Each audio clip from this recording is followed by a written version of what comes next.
Hello दोस्तों, welcome to nurture IQ.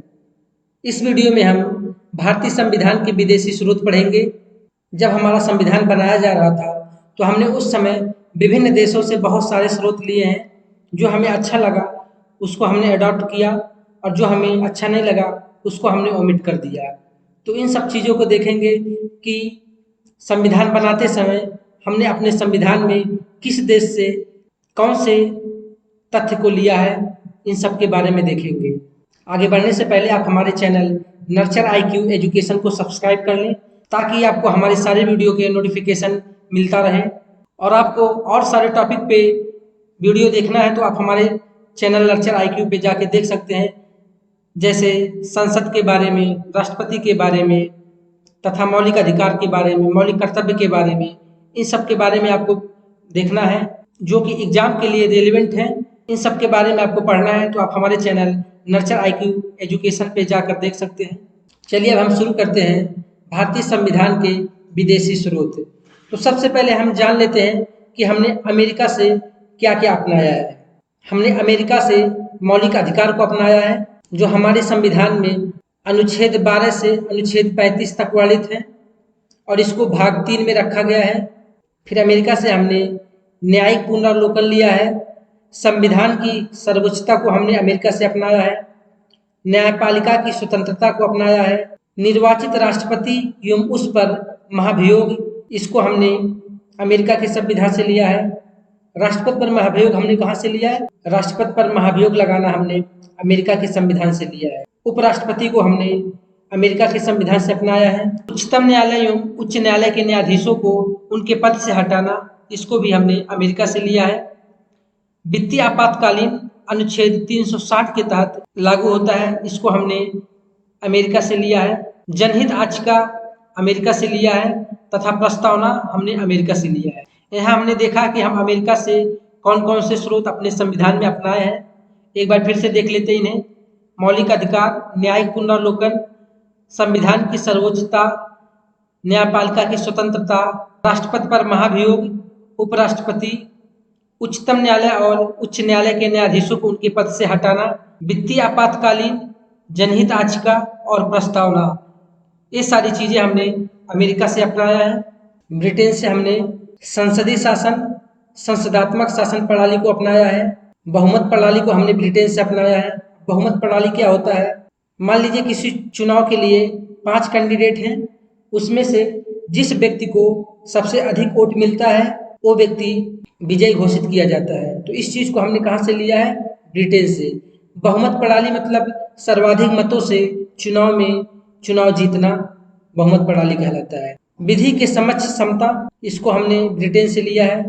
विधि का निर्माण, रिट या आलेख जारी करना, इन सबको हमने ब्रिटेन से लिया है। हमारा सुप्रीम कोर्ट और हाई कोर्ट 5 तरह की रिट जारी करके हमारे मौलिक अधिकारों को सुरक्षा प्रदान करता है।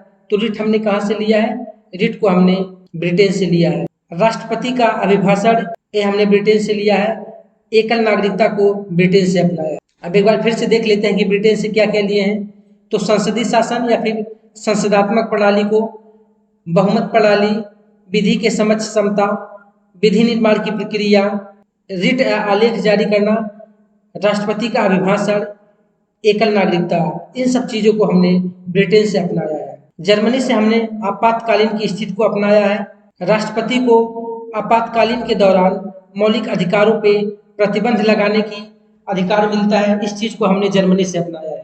हमने आपातकालीन तो जर्मनी से अपनाया है, लेकिन अगर वित्तीय आपातकालीन पूछा जाए तो हम वित्तीय आपातकालीन अमेरिका के संविधान से लिए हैं। आपको ये अंतर याद रखना होगा कि हमने आपातकालीन जर्मनी से अपनाया है जबकि वित्तीय आपातकालीन अमेरिका से अपनाया है। अब आयरलैंड से हमने अपने संविधान में क्या क्या लिया है? तो राज्य की नीति निर्देशक तत्व को हमने आयरलैंड से लिया है। राष्ट्रपति की निर्वाचन प्रणाली आयरलैंड से लिया है तथा राज्यसभा में सदस्यों को मनोनीत करने की प्रक्रिया हमने आयरलैंड से लिया है।